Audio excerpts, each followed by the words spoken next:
Hello, everyone. Welcome back to Mr. English Lab. I am Ava. There are moments in life when everything looks fine from the outside, yet inside, you feel empty. You smile at people, you say, "I'm fine," but deep down, something feels missing.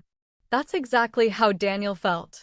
He was 28, living in a big city, working at a well-known company, and doing everything that, on paper, looked successful. But success without peace feels like noise. And Daniel's life was full of noise. Every morning, his alarm screamed at 6:30. He jumped out of bed, checked his phone before even brushing his teeth, and scrolled through social media. There were pictures of people traveling, laughing, buying new things, achieving new goals. It always looked like everyone else was doing better. And as he looked at those pictures, a quiet voice in his mind whispered, "Why are you not happy?" The truth was, Daniel had forgotten how to feel grateful. He had stopped noticing the small things, the smell of coffee in the morning, the way sunlight touched his desk, the friendly smile of the old security guard downstairs. He was too busy rushing, too busy comparing, too busy chasing what he didn't have. He used to think, when I finally get that promotion, I'll be happy. Then the promotion came, but happiness didn't stay. He bought a new phone. Happiness lasted for one day. He moved into a better apartment. Happiness lasted for 1 week. Everything he achieved faded faster each time. His life had become a race with no finish line. One Friday evening, as he walked home from work, the city felt unusually quiet. It was raining softly. He didn't take an umbrella, so the rain touched his face and shirt. The air smelled fresh, but he didn't notice. His mind was somewhere else, thinking about unfinished emails, bills to pay, and the same question again, what am I even doing? When he reached his apartment, he turned on the lights and looked around. Everything looked neat, a big TV, a leather sofa, a modern kitchen. Yet the silence of the room felt heavier than noise. He threw his bag on the floor and sat on the couch. For a few seconds, he just stared at the wall. Then, without planning, he said softly, "I don't feel anything anymore." It was the first time he had said it out loud. And sometimes, saying the truth is where change begins. That night, Daniel couldn't sleep. His thoughts kept running in circles. He remembered the times when he used to laugh easily, when life felt simpler, when gratitude was natural. He remembered being a teenager, excited about everything. Back then, even small things like finding coins on the ground or getting an unexpected text from a friend made him smile. But somewhere along the way, he stopped seeing life that way. He opened his laptop and searched on YouTube, "How to Feel Grateful Again." Hundreds of videos appeared, motivational talks, meditation guides, podcasts. He clicked on one with a calm voice that said, "Gratitude is not something you find. It's something you practice." Those words stayed in his head. Something you practice. He realized he had been waiting for gratitude to appear by itself, like magic. But maybe gratitude wasn't a result. Maybe it was a skill, like speaking a new language or learning to play an instrument. You have to practice it to feel it. The next morning, Daniel woke up early. It was Saturday. No meetings, no rush. He sat by the window with his cup of coffee, and for a moment, he tried to notice things: the sound of birds, the light in the room, the warmth of the mug in his hands. He didn't feel a big emotional change, but it felt calm. Maybe that was a start. He decided to begin something new, a small challenge just for himself. He called it the Gratitude Project. He would write down 3 things he was grateful for every day, no matter how small. He didn't tell anyone. It was just between him and his notebook. That first day, he wrote, "Coffee that tastes good. The sound of rain last night. My warm bed."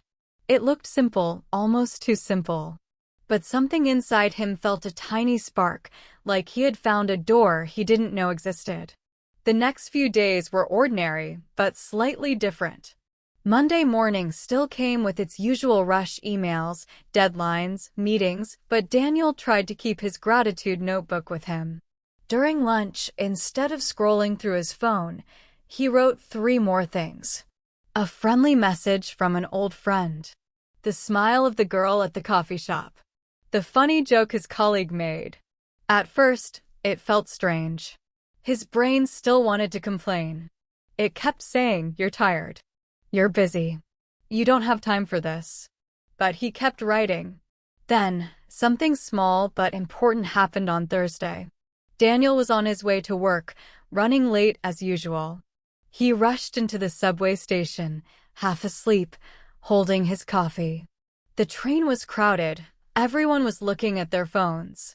But when he stepped in, an older woman smiled and said, "You dropped your wallet." He quickly turned and saw his wallet on the floor. He picked it up and said, "Oh, thank you so much." The woman smiled and said, "No problem, dear. We all need to help each other sometimes." That one sentence stayed with him the whole day. We all need to help each other sometimes. When he came home that evening, he added it to his gratitude list. But this time, it wasn't just words. He really felt thankful. For the first time in months, he felt something deep, like the world had noticed him, and he had noticed the world. The days turned into weeks, and slowly, Daniel's perspective began to change. He still had problems: work stress, bills, noise, but now small moments started to shine through. Gratitude didn't remove his struggles, but it gave him new eyes to see them. He started to smile more at people. He began saying thank you not just as a habit, but with meaning. He noticed how different it felt when gratitude came from the heart. Sometimes, even saying thank you to a stranger felt like giving light. But one evening, something tested him, a reminder that gratitude is not always easy. He had worked all day on an important report. He stayed late in the office, skipped lunch, and finally sent the report to his boss. The next morning, he received an email. "This is not what I asked for. Please redo it." All the energy in his body collapsed. He felt angry, frustrated, tired. He thought, what's the point of gratitude now? He wanted to complain, to give up on his little project. But that night, while sitting on the balcony, he looked up at the sky. The city lights were bright, but he could still see a few stars. He took a deep breath and said to himself, maybe gratitude is not about perfect days. Maybe it's about finding something good, even when everything goes wrong. He opened his notebook again and wrote, "I have a job, even if it's hard. I'm learning patience. The stars are still shining." That night, he didn't feel defeated anymore. He felt human and alive. Sometimes, the smallest moments carry the biggest lessons. Daniel was learning that gratitude isn't about pretending everything is perfect. It's about seeing the light even when the sky is cloudy. And as he closed his notebook that night, something inside him whispered, "You're beginning to see." Sometimes, life tests us right after we decide to change. It's as if the universe wants to ask, "Are you sure?" For Daniel, that question came sooner than he expected. It was a Wednesday morning in late October. The weather was cold and gray, and the city wore its usual mask of hurry. Daniel was at work, sipping coffee, preparing for his weekly meeting. He felt calm, more focused than usual. His little gratitude notebook was in his bag, and he had written that morning. Warm coffee, a cozy sweater, a new day to begin again. He smiled a little as he read it. He was beginning to enjoy this simple morning habit. But that peace didn't last long. At 10:15 a.m., Daniel's phone rang. It was his younger sister, Anna.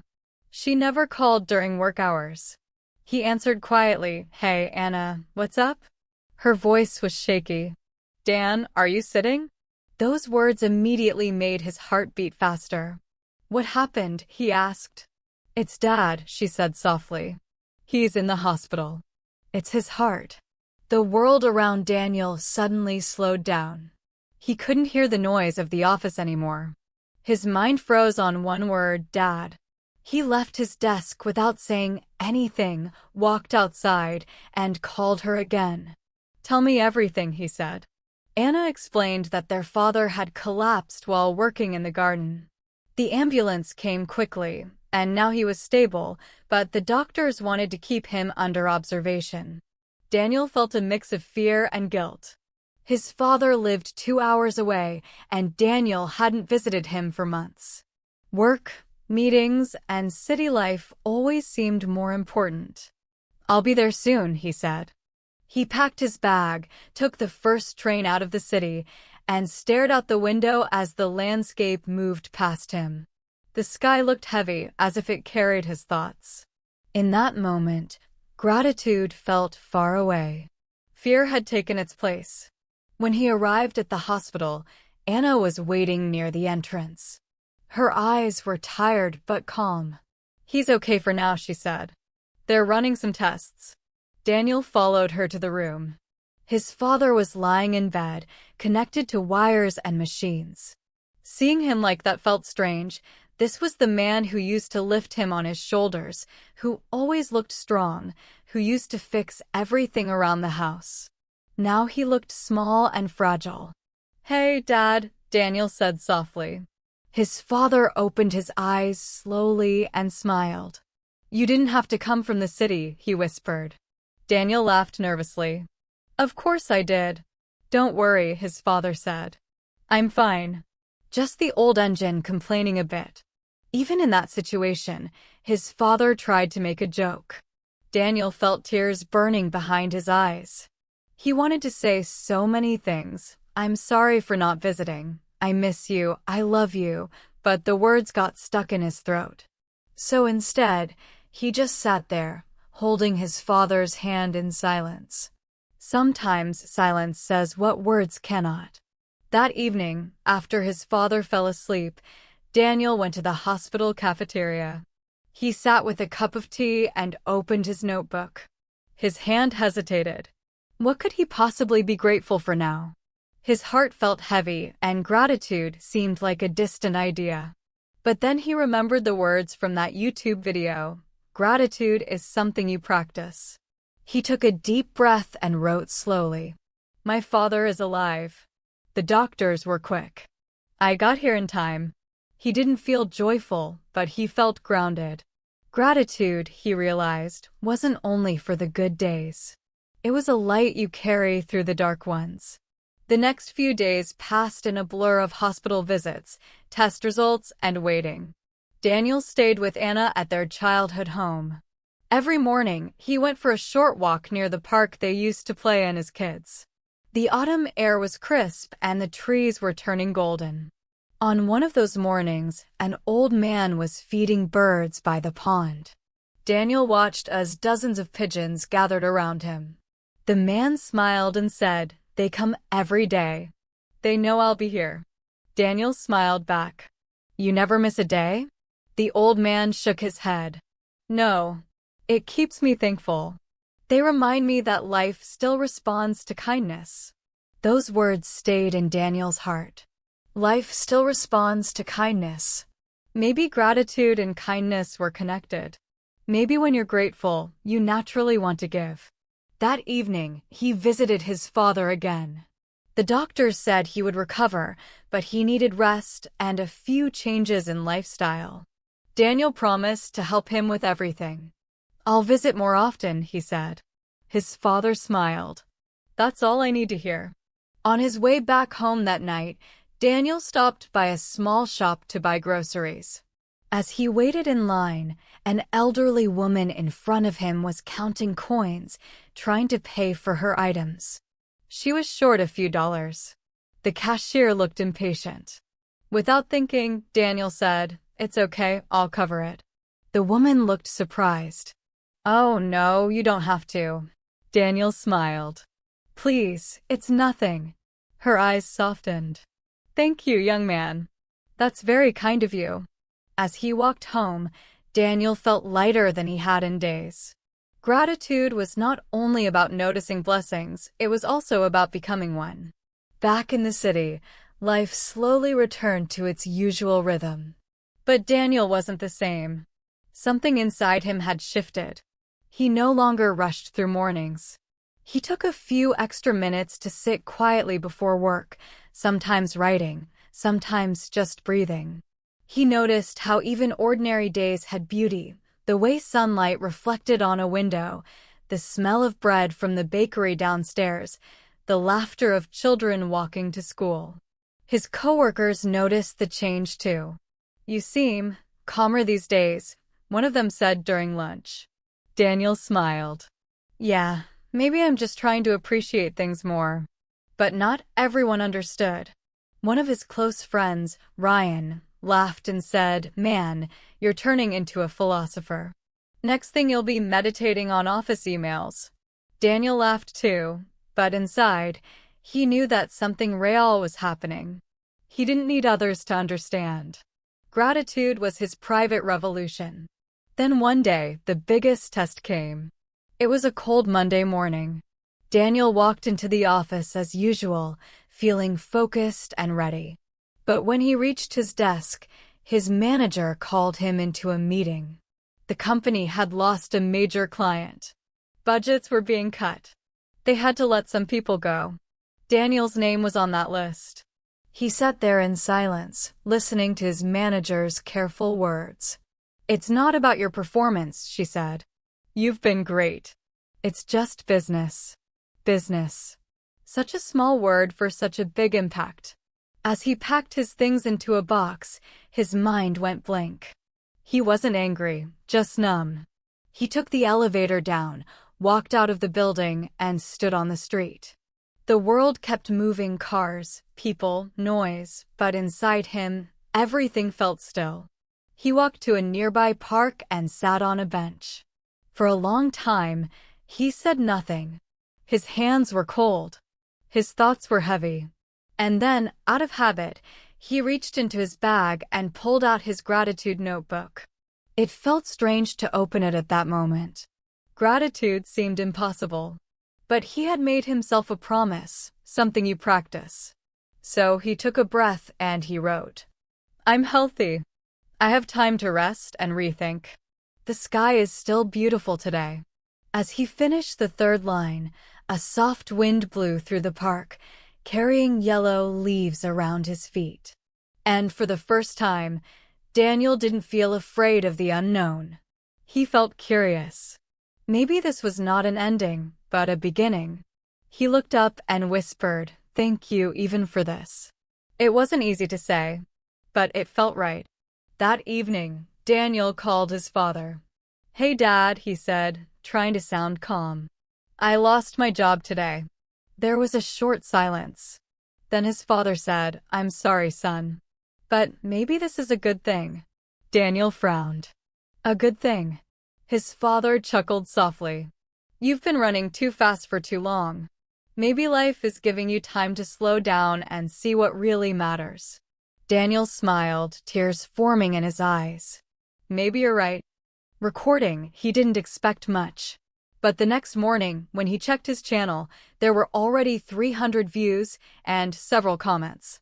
One said, "This made my morning calm." Another said, "Your voice helped me feel hopeful today." A third said, "Thank you for reminding me that small things matter." Daniel couldn't believe it.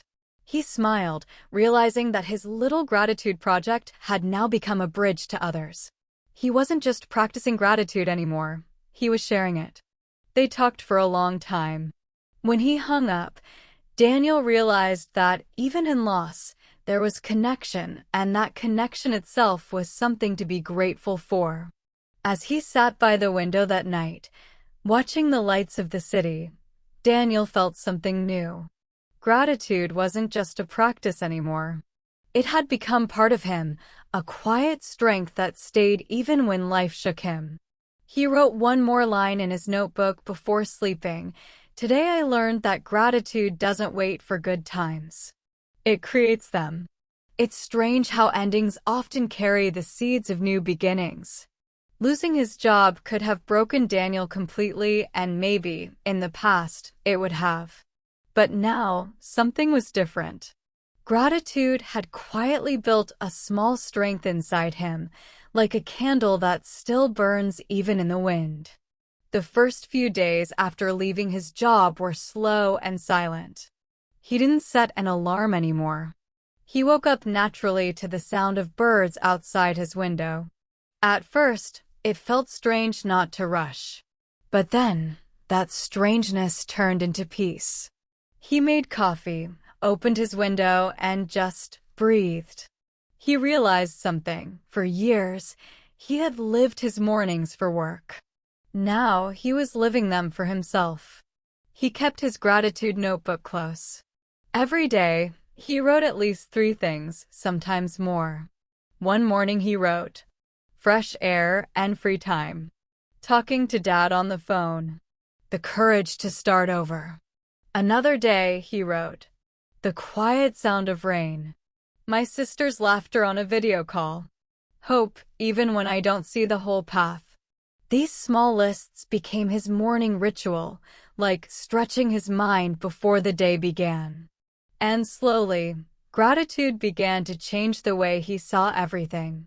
A week later, Daniel decided to take a walk through the park near his apartment. It was a bright morning, full of sunshine and energy. Children were playing, dogs were running, and the world seemed alive again. As he walked past a small outdoor cafe, he noticed a group of people sitting together with notebooks and laptops. They were laughing, sharing ideas, sketching things on paper. A small sign on the table read, "Community Creative Group. Everyone welcome." Daniel stopped for a moment. He wasn't sure why, but something about it caught his attention. He had always liked writing and drawing when he was younger, but he hadn't done either in years. Work had consumed all his creativity. He stood there, watching, until one of the group members noticed him and waved.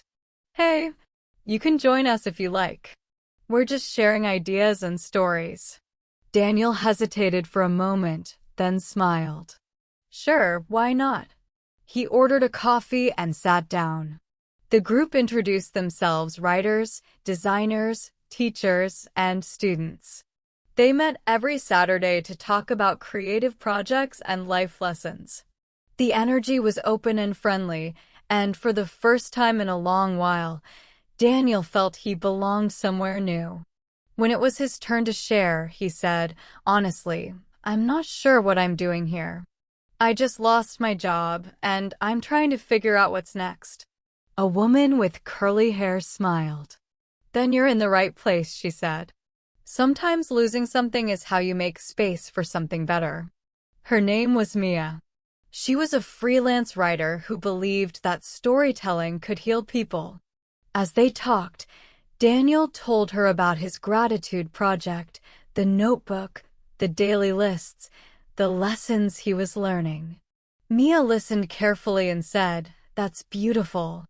You should write about it. People need that kind of story." Daniel laughed softly. "Me? I'm not really a writer." "Everyone's a writer when they have something true to say," Mia replied. Those words stayed in his heart. Over the next few weeks, Daniel kept meeting with the group. He started writing short reflections about gratitude, small paragraphs about what he noticed each day. He didn't plan to publish them, but the act of writing helped him express his thoughts in English more clearly. Sometimes he read them aloud to the group, practicing how to speak slowly and with feeling. One day, Mia said, "You know, the way you talk about gratitude, it's very peaceful. You make it sound alive. You could even start a podcast or a YouTube channel. People would love that calm, honest tone." Daniel smiled shyly. "I don't think I have the voice for that." "You don't need a perfect voice," she said. "You just need a real one." Her confidence in him felt like a spark. That night, he couldn't stop thinking about it. A YouTube channel about gratitude and life lessons. Maybe that was something he could try. Something new. He opened his laptop, created a folder called Project New Start, and began writing ideas for his first video. Titles like Finding Calm in Chaos, How Gratitude Changes Perspective, and Lessons from Everyday Life. He didn't know if anyone would listen, but he was excited again. That feeling of purpose, which he had lost months ago, was slowly returning. Meanwhile, his father was recovering well. They spoke often, and every conversation was filled with warmth. One evening, his father said, "You sound happy, son." "What's going on?" Daniel laughed. "I don't know. Maybe I'm finally learning how to live slower." His father chuckled. "That's the secret no one teaches. Gratitude turns what you have into enough." Those words touched Daniel deeply. Gratitude turns what you have into enough. He wrote it down immediately in his notebook. Weeks passed, and Daniel began recording his first YouTube video using his phone and a simple microphone. His hands were shaking, but he smiled and said softly into the mic, "Hi, everyone. My name is Daniel. I used to think success meant being busy, earning more, and always chasing the next goal. But lately, I've learned something different, that happiness doesn't come from what we get, but from what we notice. Gratitude changed my life. Maybe it can change yours too." He paused, took a deep breath, and continued. "This channel is my small project, a place to talk about everyday gratitude, even when life is messy. Because gratitude isn't about pretending everything is perfect. It's about finding light in small places. If you're listening, thank you. You being here means something." When he finished, that night, he sat by his window again, holding his notebook. The city lights glowed softly outside. He wrote, "A second chance to create. People who listen and connect. The courage to share my story." He closed the notebook and whispered, "Thank you, life, for giving me more than I asked for." As weeks turned into months, the YouTube channel slowly grew. He kept posting every week, short, calm stories about gratitude, kindness, and mindfulness. He spoke slowly, clearly, using simple English so anyone around the world could follow. People began commenting from different countries: Japan, Brazil, India, and Spain. They said his voice helped them learn English while feeling inspired. One message stood out. It said, "I listen to your stories every night before sleeping. They remind me that I'm not alone." That message made Daniel emotional. He realized that his pain had found a purpose. Losing his job wasn't a punishment, it was an invitation to do something meaningful. One Saturday, during the creative group's meeting, Mia smiled and said, "You've changed so much, Daniel. Do you notice it?" He laughed. "A little. I think gratitude rewired my brain." "It did more than that," she said. "It opened your heart." They walked through the park after the meeting. The trees were full of life again, spring returning after a long winter. Daniel looked at the flowers blooming and said, "You know, I used to walk past this park every day and never notice how beautiful it was." Mia smiled. "That's the magic of awareness. When you're grateful, you start to see what was always there." They walked in silence for a while, both smiling. Later that evening, Daniel called his sister. She was happy to hear about his channel. "I'm proud of you, Dan," she said. "You sound like someone who found his peace." He laughed softly. "Maybe. I'm still learning, though. Gratitude is like a muscle. You have to keep using it." She replied, "Then you must be getting pretty strong." They both laughed, and Daniel realized something simple but powerful. Connection itself was gratitude. Every time he said thank you, every time he shared kindness, he was building invisible threads that connected his life to others. That night, Daniel wrote a reflection that later became one of his most popular videos. He said, "Gratitude is not only about saying thank you for what you have. It's also about trusting that what you don't have yet will come when it's meant to. Gratitude turns waiting into peace, challenges into lessons, and ordinary days into blessings. When he posted it, thousands of people shared it. His story had become a mirror for others, proof that even when life falls apart, it can rebuild you in beautiful ways. 1 year later, Daniel's life looked completely different. He wasn't in a corporate office anymore. He was now a full-time content creator, speaking to people all over the world about gratitude, peace, and positive living. He still lived in the same small apartment, but now it felt like home, filled with plants, books, and the sound of calm music. One evening, he found his old notebook, the very first one where he wrote, "Coffee that tastes good," and "the sound of rain." He smiled and ran his fingers over the pages. So many moments, so many lessons. He whispered, "This book changed everything." Then he looked at the camera, recording his latest video, and said with a warm smile, "Gratitude doesn't change your situation immediately, but it changes you. And when you change, everything around you slowly follows." Months had passed since Daniel began his gratitude journey. His YouTube channel was growing. His messages were spreading hope. People called him the calm voice that helps you breathe again. But behind the calm, Daniel knew something still remained unfinished. There were moments, especially at night, when silence brought back old memories, the things he hadn't yet faced. He would sit by his window, the same spot where everything had started, and feel a quiet ache in his chest. He had learned to be grateful for his present, but his past still felt heavy. One night, while replying to YouTube comments, Daniel came across one that stopped him. It said, "I love your stories. But how do you forgive yourself for the mistakes you can't forget?" Daniel read it again and again. The words felt like they were written for him. He realized that even though he had forgiven others, he had never truly forgiven himself for the times he was careless, impatient, or disconnected from the people who loved him, especially his mother. Daniel's mother had passed away 5 years earlier. She had been kind, patient, and full of quiet wisdom. She always told him, "Don't just count your blessings, Daniel. Use them to bless others." But back then, Daniel had been too busy chasing his career. He used to say, "I'll visit you next weekend, Mom. I just have a big project right now." Next weekend often turned into next month. And then, one day, time ran out. She was gone before he could say goodbye. He had buried that guilt deep inside, thinking that staying busy would help him forget.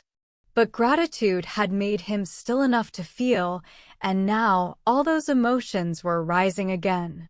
That night, Daniel closed his eyes and whispered, "Mom, I'm sorry." The words felt small, but they were real.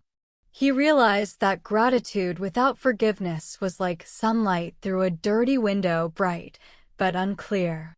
The next day, Daniel decided to visit his childhood home for the first time in years. He took a small notebook and a single white rose. The road felt both familiar and foreign, like walking through a dream you half remember. When he reached the old house, it was quiet. The garden was overgrown, the paint faded. But as he stepped inside, memories flooded back, the smell of cinnamon, the sound of his mother humming while cooking, the laughter that used to fill every corner. He sat in her old chair, opened his notebook, and began to write. "Dear Mom, I used to think gratitude was about saying thank you for what I have. But now I see it's also about saying thank you for what I had, even if I didn't realize how precious it was at the time. I didn't say it enough when you were here, but I'm saying it now. Thank you for teaching me kindness. Thank you for believing in me when I didn't believe in myself. Thank you for every meal, every hug, Every gentle word I took for granted. I love you. I always did. I just didn't say it enough. He placed the white rose beside her photograph on the shelf and whispered, "Thank you for everything, Mom." In that moment, something inside him broke, but in the most beautiful way. He cried, not out of pain, but release. The kind of tears that wash away years of guilt and open space for peace. For the first time, Daniel felt completely light. That evening, as he walked back through the park, he noticed the sunset painting the sky in gold and pink. He stopped, took a deep breath, and smiled. He realized this was healing.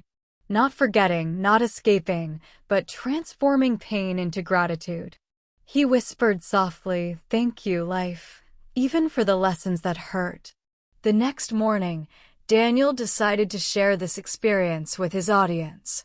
He sat in front of his camera, looked straight into the lens, and spoke from his heart. Today's message is different. It's not about gratitude for what's easy. It's about gratitude for what's difficult. The truth is, I lost my mother before I learned how to say thank you properly. For years, I carried guilt and silence. But recently, I realized something: forgiveness is also a form of gratitude. When you forgive yourself, you honor the people who loved you anyway. When you let go, you make space for peace to return. Gratitude is not only saying, "Thank you for the good things," it's whispering, "Thank you even for the storms that shaped you." He paused, his voice trembling slightly. If you're listening right now and there's something you still hold inside, a regret, a wound, a goodbye you never said, maybe today's the day to let it go. Write a letter. Speak to them in your heart. Don't wait for the perfect moment. The healing begins when you begin. He ended the video quietly with one final sentence: "Peace begins where gratitude meets forgiveness." The video went viral. Comments poured in from all over the world. I cried while listening. I needed this. I lost my father last year. Thank you for helping me heal. Your words made me forgive myself for something I've carried for years.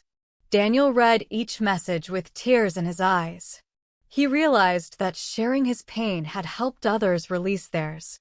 That was the power of honesty. It connected souls. Over time, Daniel's videos became more than just lessons. They became spaces for healing. People from around the world wrote letters to their loved ones, just like Daniel did. Some said thank you, some said sorry, and some just said goodbye. But all of them felt lighter. Daniel began calling this project the Gratitude Circle. Every week, he invited viewers to write one letter, to someone or to themselves, and share what they learned. Thousands joined. The comments section became a sea of kindness, empathy, and understanding. Daniel often said, "The world doesn't need more perfect people. It needs more grateful ones." One quiet evening, after finishing his recording, Daniel went for a walk again. The air was cool, the stars clear. He found a small bench under a tree, the same one where he had first met Mia and the creative group. He sat there, smiling at how far he had come. No job title, no corporate badge, no competition, yet he had never felt richer. He finally understood something that his old life could never teach him. Gratitude doesn't change your past. It changes the meaning of your past. When you see your pain through the eyes of gratitude, it becomes wisdom. When you see your mistakes through kindness, they become teachers. And when you see your losses through love, they become part of your strength. Daniel looked up at the sky and whispered one last quiet thank you, not just for what he had gained, but for everything that had once felt like loss. That night, he wrote in his final notebook page, "True gratitude begins when you no longer ask life, 'Why me?'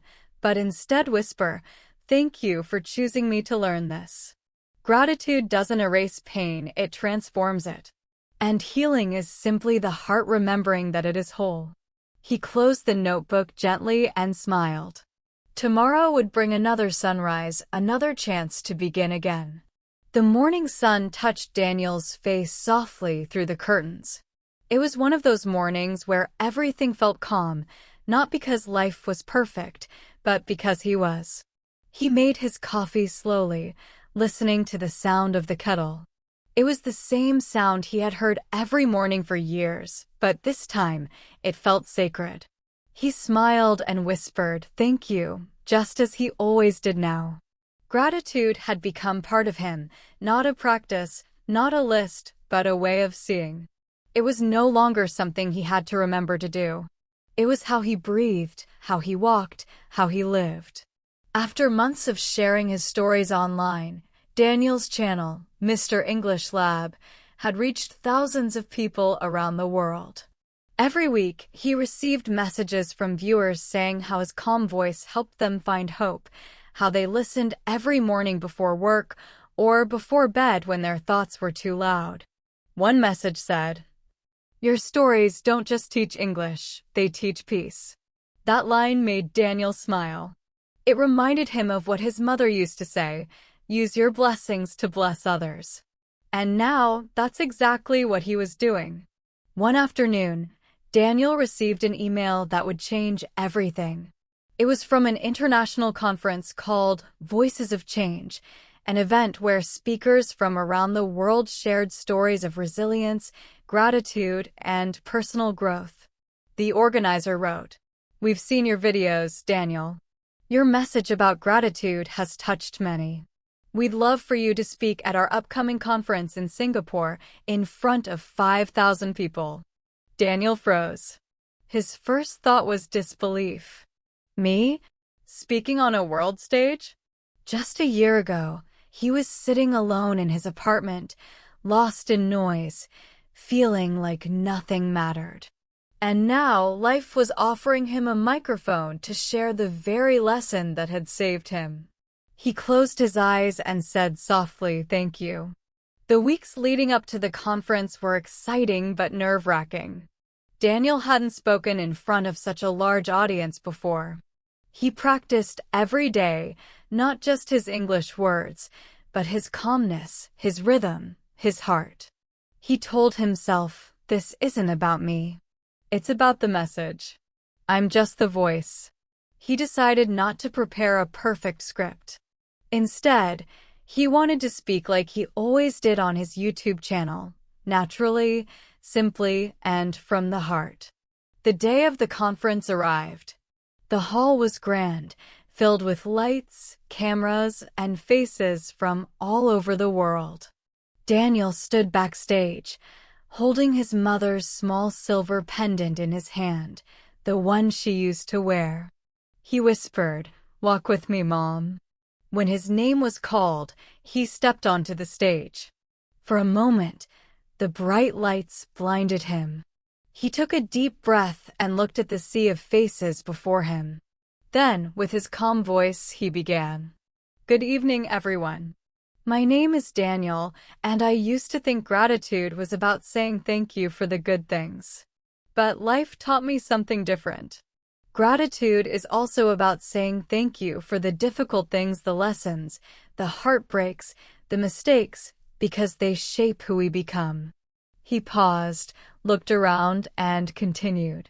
"A few years ago, I was living a fast life, full of work, full of stress, full of noise. From the outside, I looked successful, but inside, I felt empty. I was chasing happiness like it was something outside of me. Until one day, life stopped me and asked me to listen. I lost my mother, and with her, I lost direction. But in that silence, I learned something that changed everything. Gratitude is not a destination. It's a way of traveling." The audience grew still. You could feel the room breathing with him. I started a small project called the Gratitude Circle. Every week, I wrote down 3 simple things I was thankful for: a good cup of coffee, a smile from a stranger, the sound of rain. And slowly, those small things began to heal big parts of me. Gratitude didn't change my life overnight, it changed how I saw life. And that changed everything. Daniel smiled gently and said, If you're listening to me right now and you feel tired or lost or ungrateful, I understand. I've been there. But I want you to know this. Peace doesn't come from having more. It comes from seeing more. Look around. There is always something to think, even now, even here. Gratitude is not about ignoring your pain. It's about learning to see beauty beside it. He paused again, then said softly, "So tonight, I invite you to do one thing before you go to sleep. Close your eyes and say thank you. Not for everything, but for something. It might be small, but say it from your heart. Because the moment you say thank you sincerely, you begin to heal." When Daniel finished, the entire hall was silent for a second. Then, suddenly, the audience rose to their feet, a standing ovation. Some people had tears in their eyes. Some were smiling deeply. The applause echoed like a wave of warmth across the hall. Daniel bowed his head humbly, his eyes glistening. He whispered again, "Thank you." In that moment, he didn't feel like a speaker or a teacher. He felt like a student of life, of love, of gratitude. After the event, dozens of people came up to him. One young woman said, "Your story reminded me to call my father tonight. I haven't spoken to him in years." Another said, "You helped me realize I can forgive myself." Daniel listened, smiled, and thought, this is the real reward. The gift was not the applause, not the fame, not the success, it was the connection, the shared humanity, the light that gratitude had passed from one heart to another. When he returned home from the trip, Daniel didn't rush back into work or recording. He took a few quiet days to rest, reflect, and simply live. He walked through the park, noticing the laughter of children, the wind in the trees, the rhythm of life continuing beautifully around him. One evening, he stood on his balcony, watching the city lights. He took out his old notebook, the one that had started everything, and turned to the very first page. It read, "Coffee that tastes good. The sound of rain. My warm bed." He smiled. So much had changed, and yet, the simple things were still enough. He turned to the last empty page and wrote, "Gratitude is not something I do anymore. It's who I am." That night, as Daniel closed his notebook, a calm voice within whispered, "This is the gift. The gift of awareness. The gift of forgiveness. The gift of being alive." He realized that gratitude had never been a lesson life forced him to learn. It was a gift life had been trying to give him all along. He just needed to slow down and open his hands. He looked up at the sky one last time and said softly, "Thank you for teaching me how to see." And somewhere, in the quiet distance of memory, he could almost hear his mother's gentle voice reply, "You finally did, my son." If you've been listening to this story today, maybe you see a part of yourself in Daniel. Maybe you, too, are learning to slow down, to see the small things again, to forgive, to breathe, to smile. Let this story remind you that gratitude is not just a word, it's a way of living. It's how we turn ordinary days into miracles and pain into wisdom. Every sunrise is a new chance to say thank you, not just with words, but with your whole being. Because when you live with gratitude, you don't just speak English with clarity, you speak life with meaning. Weeks passed after the conference, yet the warmth of that experience still lived inside Daniel. He often thought about those faces in the audience, the tears, the smiles, the spark of understanding. Something had changed, not only in him, but in the people who listened. Gratitude had started to move like a soft wind, invisible, but deeply felt. One morning, as Daniel sat at his desk, sipping his coffee, his inbox began to fill with messages again. There were hundreds of them, from different countries, in different languages. Each one was a story, small, honest, human. A young teacher from India wrote, "Your talk helped me start a gratitude circle with my students. Every morning, we share one thing we're thankful for. The classroom feels lighter now, even on hard days." A nurse from Brazil said, "I listen to your videos during my night shifts. They help me stay calm when patients are in pain. I realize gratitude can live even in hospitals." And a man from Japan wrote quietly, "I haven't spoken to my brother in 10 years. After your story, I called him. We talked for hours. We cried. I am thankful for a second chance." Daniel sat there reading, his eyes shining with emotion. He whispered softly, This is the ripple." He realized something beautiful, that gratitude grows when shared. It moves from one heart to another, from one story to the next. And the more you give it, the more it returns. Later that week, Daniel received an invitation from a school in his own city. The principal had written, "Our students have been watching your videos as English listening practice. They love your calm storytelling style and your message about gratitude. Would you visit us and share your story in person?" Daniel smiled. He had spoken in front of thousands of adults, but talking to young students felt even more meaningful. After all, gratitude is a seed that grows best when planted early. When he arrived at the school, he was surprised by how lively it was. Children were running in the courtyard, laughing, waving their hands. He was guided to a large classroom where about 50 students were waiting. As Daniel entered, they clapped cheerfully. He felt a gentle wave of warmth fill the room. He began softly, "Hello, everyone. My name is Daniel, and I'm really happy to be here today." A few students giggled, some whispered to each other, and then they grew quiet, listening. Daniel continued, "I want to tell you a secret. Gratitude is like magic. It doesn't make all your problems disappear, but it changes how you see them, and when you see differently, everything feels lighter." He looked at the class and asked, "Can anyone tell me one thing you're thankful for today?" A small girl raised her hand shyly. "I'm thankful for my cat," she said. Everyone laughed softly, and Daniel smiled. "That's a wonderful start." Then another student said, "I'm thankful for my mom's cooking."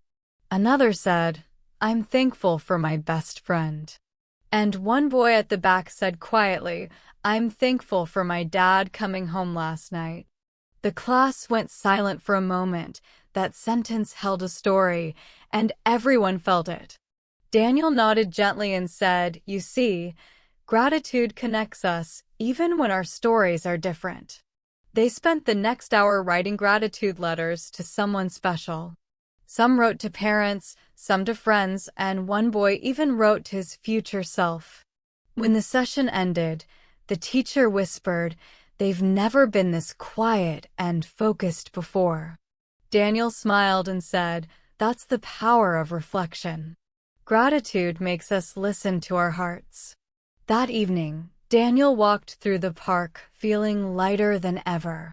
He realized something: gratitude wasn't just his healing anymore. It was becoming a movement of hearts learning to slow down, to see, to feel. He sat on a bench, watching the sunset fade into gold. A thought came to him, and he took out his phone to record a voice note for his next video. Gratitude is not a word we say, it's a world we create. Every time you choose to be thankful, you change something inside you. And every time you express it, you change something around you. Gratitude travels quietly through your smile, your kindness, your forgiveness. It touches people you may never meet. That's the ripple effect. And it begins with just one word: thank you. Days later, that message became one of Daniel's most loved videos. People from all over the world began starting their own gratitude circles. Some in schools, some in workplaces, some in small villages where the internet barely reached. But somehow, his simple words had found a way there too. One group of volunteers in Kenya even sent him a short video. In it, a group of children stood in a circle, holding hands, saying, "Thank you for today" in English. Their voices were pure joy. Daniel watched it with tears in his eyes. He whispered, "They are learning English and gratitude together." He smiled because that had been his dream all along, to help people speak English through emotion, not perfection. To make language more than words, to make it alive. One evening, Daniel was invited to a radio interview about his journey. The host asked, "Daniel, after everything you've experienced, what does gratitude mean to you now?" He thought for a moment and said, "Gratitude is no longer something I practice. It's the language my heart speaks. It's how I understand the world."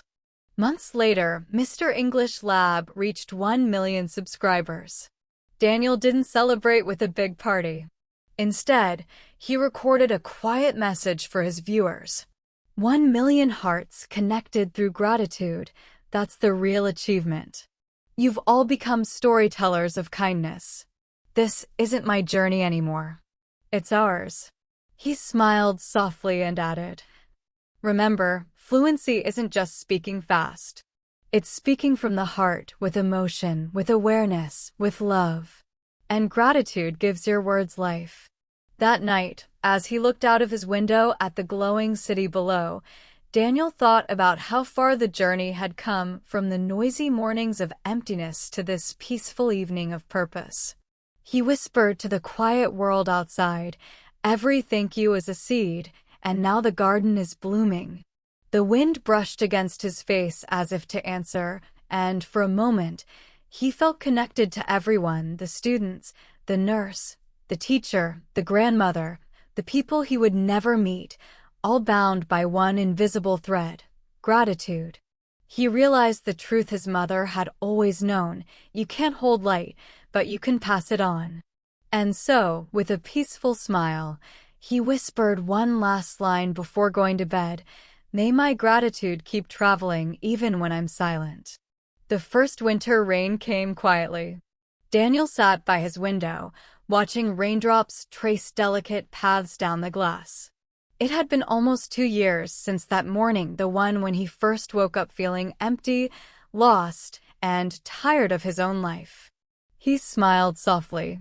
Back then, the city outside his apartment window had looked gray and dull. Today, the same city shimmered like silver beneath the rain. Nothing outside had really changed. It was Daniel who had. He had learned to see again. His desk was still the same wooden table, the same old lamp, the same small plant that had somehow survived all these years. But the energy in the room was different. It felt alive. There were small sticky notes scattered across his wall now, each one holding a short message. Breathe. Be kind. Thank the ordinary. And in the center, a slightly faded one that read, "Begin again with gratitude." That was the very first note he had written on the day his journey began.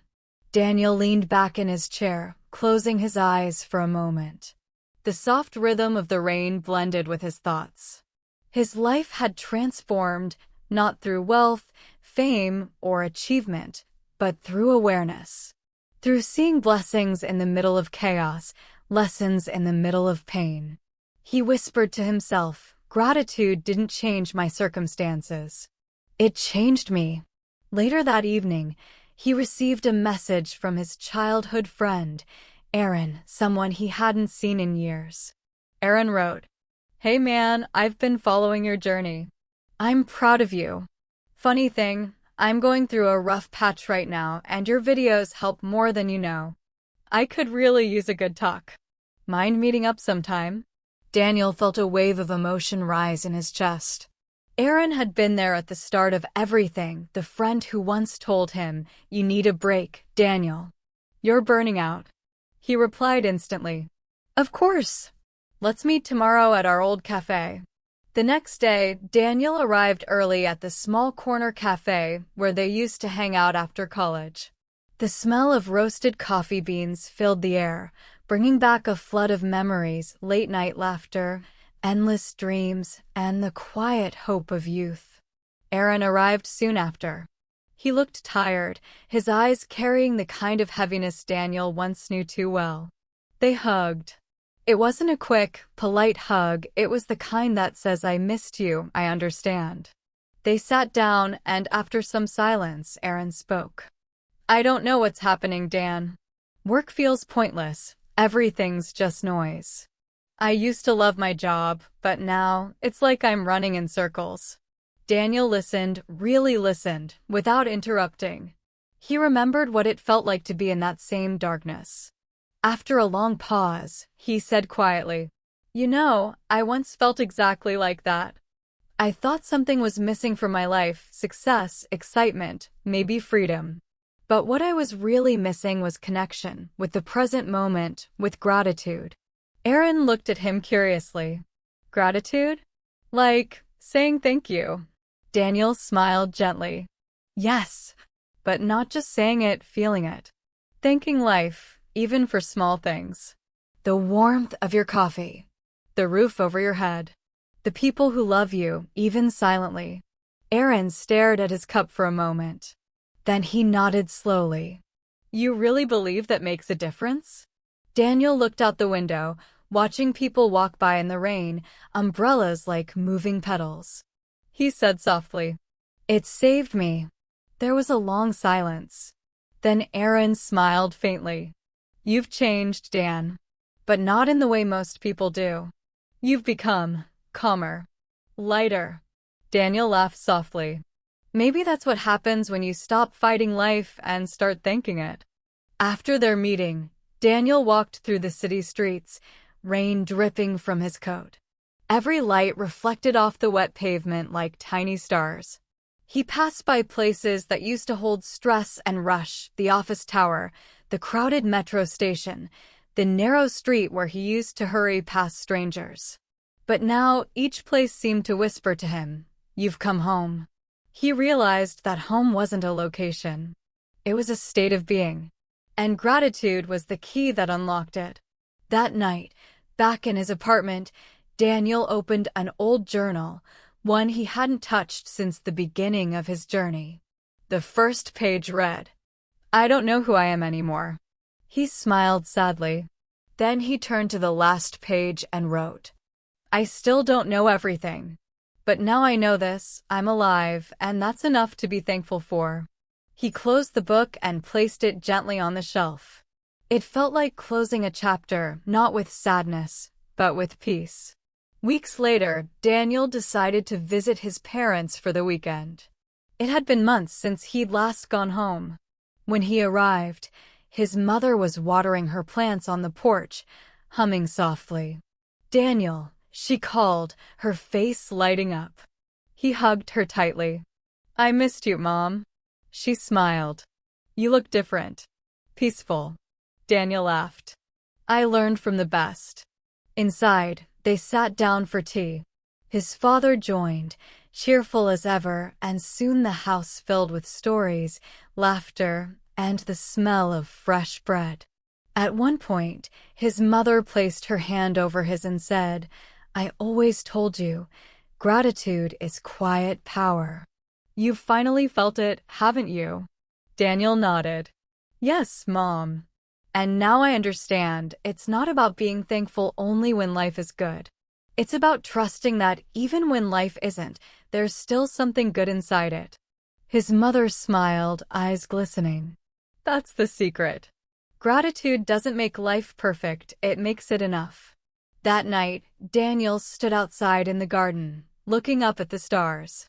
He remembered the younger version of himself who used to chase everything: recognition, perfection, meaning. And he realized that life had given him all three, but in unexpected forms. Recognition, not from the world, but from his own heart. Perfection, not in outcomes, but in presence. Meaning, not in doing more, but in being more aware. He whispered to the night sky, Thank you for teaching me gently.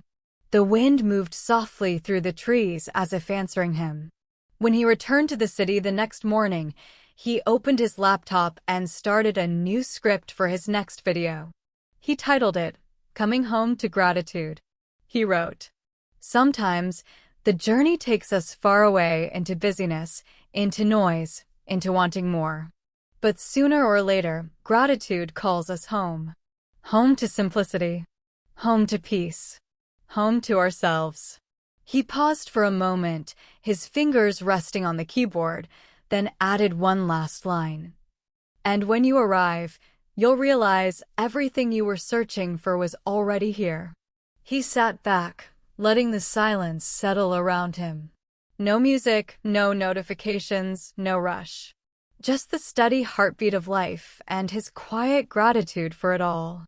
That evening, as the city lights began to glow, Daniel took a slow walk by the river. He noticed small moments, a couple laughing under an umbrella, a street musician playing softly, the reflection of the moon on the water. Each one felt like a quiet gift. He smiled and whispered, "Thank you, life. For everything. For the hard days that taught me strength. For the good days that taught me joy. And for the ordinary days that taught me to simply be." Then he took a deep breath, feeling a peace so full it didn't need words anymore. The journey had come full circle. He hadn't just learned gratitude, he had become it. The sun was setting softly over the city, painting the sky with shades of gold and pink. Daniel sat at his favorite spot by the riverside, the same place he had come to so many times before. But today felt different. Today, he wasn't searching for peace. He was already living in it. He watched the light ripple across the water, the breeze gently brushing his face. Children were playing nearby, their laughter echoing like music. A street musician strummed a guitar, his song simple but full of feeling. The world around Daniel was alive, beautifully, perfectly alive. He took out his small notebook, the one he always carried now, and wrote, "Gratitude is not the end of the journey. It is the beginning of truly living." A few months had passed since his last meeting with Aaron. They now met regularly, sometimes to talk, sometimes to sit in silence. Aaron had begun his own gratitude journal, and every week, they shared one thing they were thankful for. One evening, Aaron said with a grin, "You know, man, I never believed writing 'I'm thankful for my morning coffee' could actually make me feel better. But it does." Daniel laughed. "It's not about the coffee, it's about noticing the coffee." Aaron nodded. "Noticing. Yeah, that's the word. Gratitude helps me notice life again." They clinked their mugs together in a silent toast, two friends, grateful for both the laughter and the silence. Daniel's videos had slowly started reaching more people. He never aimed for fame, he just wanted to share stories that helped others feel less alone.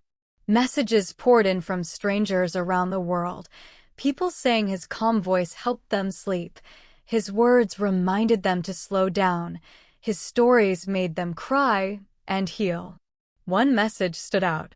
It was from a woman named Maya, a nurse from the Philippines. She wrote, "I listen to your videos after every night shift. They help me remember why I do what I do. Thank you for reminding me to be grateful for small lives I touch every day." Daniel sat for a long time after reading that. He realized that gratitude spreads like light, quietly, gently, but powerfully. When one person learns to be thankful, they pass that peace to others, not by teaching, but simply by being. One morning, Daniel received an invitation to give a talk at a community center. The theme was finding peace in everyday life. He felt nervous. He wasn't a public speaker, just a storyteller. But something inside him said, "This is part of your journey too." When the day came, the small hall was filled with people, young, old, curious faces waiting to listen. He walked up to the microphone, took a deep breath, and began. "A few years ago, I thought my life was empty. I had a job, money, comfort, but no peace. I wanted more of everything, and because of that, I appreciated nothing. He paused, letting the words settle. The room was silent. But one day, life slowed me down. It forced me to listen to the rain, to the quiet, to my own heart. And I realized I was rich already. I just hadn't learned to say thank you. He looked around at the audience. Some were smiling softly, others had tears in their eyes. Gratitude is not a magic trick. It doesn't erase pain or fix every problem. But it changes the way you see them. It turns what you have into enough. It turns ordinary moments into miracles. He smiled gently and added, "So, if today feels heavy, just start small. Say thank you for one thing. For the air you breathe. For a heartbeat that keeps going. For this moment right now." When he finished, the audience clapped softly, not with noise but with emotion. And in that quiet applause, Daniel felt something he had never felt before, a deep, humble joy that came not from being admired, but from connecting. After the talk, a young woman approached him. She looked nervous but hopeful. "Your words helped me," she said. "I've been struggling with anxiety. But when you said gratitude changes how we see pain, something clicked." Daniel smiled warmly. "I'm glad. Remember, it's not about ignoring pain. It's about seeing the beauty that still exists beside it." She nodded, eyes glistening. "Thank you." And Daniel, without thinking, replied softly, "No, thank you for listening." As she walked away, Daniel realized something profound. Every connection in life, every exchange, every shared smile was an act of gratitude. It wasn't about giving or receiving. It was about sharing presence. Months turned into another year.